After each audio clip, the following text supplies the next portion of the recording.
Welcome back to the Full Court Press. Eric France and Amajay Salveson here on 106.9 FM, 1390 AM, The Fan. Hey, we've been talking a lot of Jordan Love lately, and we actually had this interview set up planning that Jordan Love was going to play Saturday afternoon. Well, now things have changed, and Jordan Love's going to be sitting out due to injury. Now, more on that and on Jordan Love himself, we are honored and privileged to have one of the best in the business, especially in Green Bay area, part of the Milwaukee Journal-Sentinel. It is Tom Silverstein joining us here on the Full Court Press. Tom, good morning. How are you? Good morning. Hey, I got to ask here first, has things kind of calmed down over there in Green Bay, or does it seem like fans and Packer Nation is still walking on eggshells based on the whole Rodgers situation off season? No, I think things have calmed down. I think it sort of resolved itself when he came in and reported and then had his contract adjusted slightly. And now the assumption is that he'll be here for the year, that he's all in, and then everything will be settled after the season. I mean, that's when really the, pot is going to really start boiling is in March. So for now, I think people are just starting to think about the season. So let's go to Jordan Love. He had the little bit of a shoulder injury last week. He still shows up in helmet and pads at the end of practice earlier this week, and he's kind of been there. Coach LaFleur said he's probably unlikely to start. That doesn't sound super definitive to me, but it sounds pretty sure. Has anything changed that you've observed, or is it still pretty much that Jordan Love will not get any reps on Saturday? Because it still sounds like it's probably unlikely. That doesn't sound real definitive to me. Well, he didn't practice all week, and they practiced against the New York Jets for 2 days. And I think without a week of practice, they probably are not going to play him. I don't think there's much of a chance he would play. I think this has been being almost overly cautious. They just don't want anything. They don't want this to become an issue for him the rest of the season. And I kind of understand it, but I also wonder whether these snaps are really, really important for him. I think every snap is in training camp because, he's not going to, once Aaron Rodgers takes over, really, which will be in another week after the third preseason game, he just gets scout team reps. And so every snap he gets in their offense is really critical for him. So it's very unfortunate for him that this injury came up because he was just getting really quality reps throughout the week and then in the games. Speaking of the game, in his first game, he went 12-17 for 122 yards and 1 touchdown. What did you see out of him that you liked, and what concerns you the most so far? Well, I think one thing that you notice about Jordan Love, and you guys probably know this as well, is that he doesn't get phased. He's really calm. His body language is really good. His ability to shake things off is good. His demeanor, he's got the kind of demeanor that you need to be an NFL quarterback. Now, he's got a lot of mechanics to redo because in the NFL, footwork, delivery, getting it out on time are all things that are absolutely critical, especially in Matt LaFleur's offense. And that's all stuff he's grinding through. And even though this is his second year, there's still a lot of things that he needs to do better. He's still missing some throws that he shouldn't. He had a play where he went the wrong direction on a bootleg, things like that. He's got to clean up some things. But you see that he's got the arm talent. When he drives the ball, when he just goes back and puts his whole body behind it, he makes some incredible throws. Other times he's trying to place the ball too much, and they're trying to get him to just let it rip, just go, and if he sees something, to go for it. So he's really in a growing process, and they knew that this was going to be the case. So with this upcoming week, you talked about how important it is for him to get quality reps. I mean, if you got a sense from the coaching staff, you've kind of alluded to this, but exactly what they're hoping to see from him in this last week of training camp? Well, so typically since there's only 3 games, this is the last game. Typically the last game of the preseason, they play all the young guys and none of the starters or anybody plays. Well, LaFleur has been holding out most of his starters anyway. But that third game, I would bet he plays 90% of it. And they'll try to get him as much work as they can. That's against Buffalo a week from Saturday. If he were playing tomorrow, he would probably play 3 quarters, maybe into the fourth quarter. And I think he might have played the entire game last week if he hadn't hurt his shoulder. So the idea is to get him ready. Aaron Rodgers is ready. He's looked as good as he has in any training camp, and he'll have another 2 weeks after the last preseason game. So this is all about Jordan Love next week. What's the relationship between Rodgers and Love? Because we've heard conversations that Rodgers has been good to Love. He's been helpful. Are you seeing and hearing the same thing? Yeah, I mean, they're represented by the same agency. So Rodgers has always been loyal to his agents and helped them recruit guys to the agency. And I think he's been fine with Jordan Love. He was... Last week, you could see during the game that he would come up and give Love some advice or, talk to him. But he's also not stepping in the way of the relationship between Love and his coaches, which is where he'll learn a lot. We don't know what happens in meetings. Everything we hear is, that it's been fine. And Jordan Love has said that their relationship is good and he learns from Rodgers every day. What happens behind the scenes, how accurate that is, I don't really know. But on the field, you don't see any kind of tension, really. We're talking to Tom Silverstein. He's with the Milwaukee Journal-Sentinel, talking about Jordan Love and the Green Bay Packers. And Green Bay, after Jordan Love did injure his shoulder, brought in some other quarterbacks.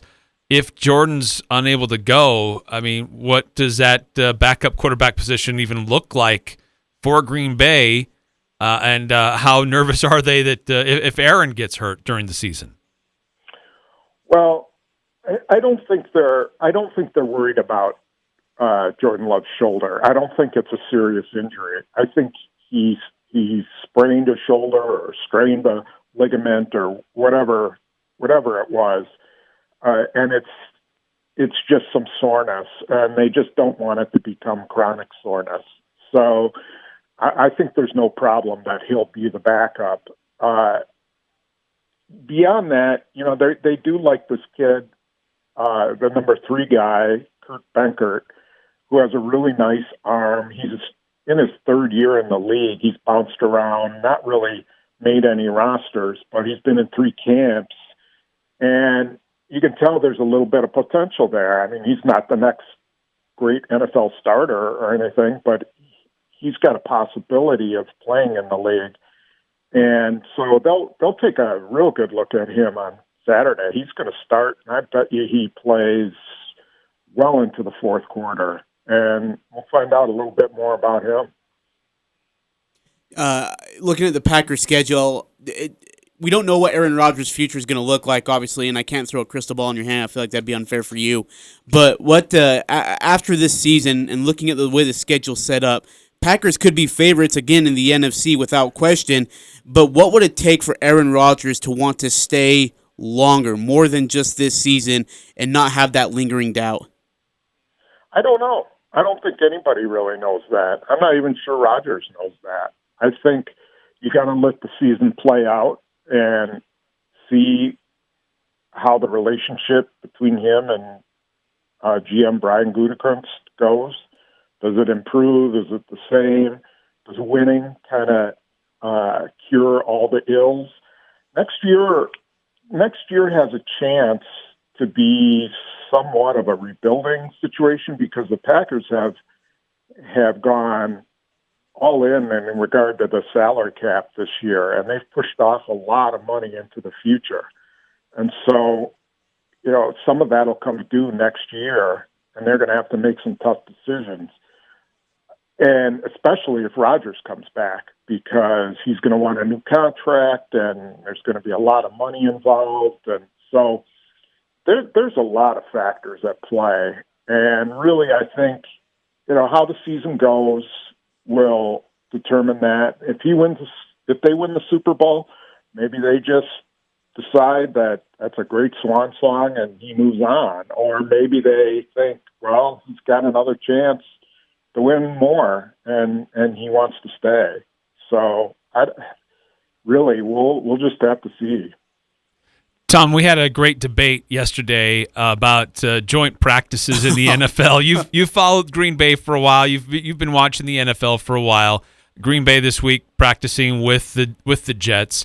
What's the sentiment among the Green Bay staff about doing joint practices, and how do you feel about them? Well, they had pretty good 2 days. I would say it was pretty beneficial for them. They had one skirmish, and it was just, a lot of bravado and guys milling about and pushing and shoving, but nothing really bad. It helped that the Jets coaching staff includes Matt LaFleur's brother, Mike LaFleur, and his best friend, Robert Saleh. So, they eliminated some of the drills that can cause, some issues and brawls and things like that. I think it's okay. I think it's ridiculous when you have to call off a practice because of a skirmish. Then it's absolutely not worth it. And I think it really reflects the head coaches usually. That's, if they're letting their guys go after it and play to, beyond the whistle or whatever, then those things are going to happen. And so it really depends on the coach. But when they had those big brawls and it just takes them all day to separate them and there's bad feelings, I think it's a big waste of time. Thank you. Yeah. That was my point yesterday, but you also made Ajay's point with the first part of it too. That could be beneficial for both teams. So it goes both ways, I guess. Hey. Yeah, I walked the line there. Hey, another in-state kid that people are going to have their eyes on tomorrow. He's not now. He's a BYU Cougar, but Zach Wilson, the number 2 pick in the draft. What have you seen out of him so far?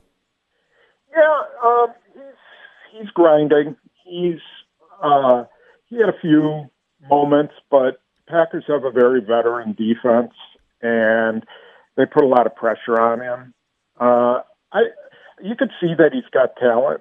It's just going to be a matter of learning that system, which is it's pretty much the same as what the Packers run, and it's complicated.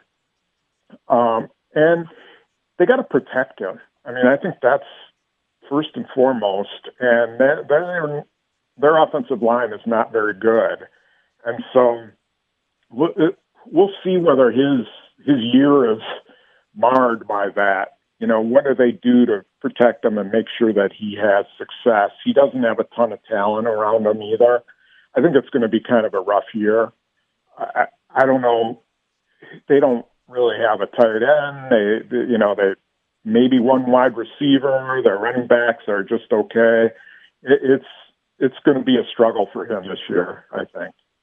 Hey, Tom, one last question for me before we let you go, and we appreciate your time today. But that is, we need to ask about another Aggie who's on that football team, Tipa Galeai, trying to make a roster spot. Outside linebacker coach Mike Smith seems to like what he's seeing out of Tipa. He's been used in some special teams stuff.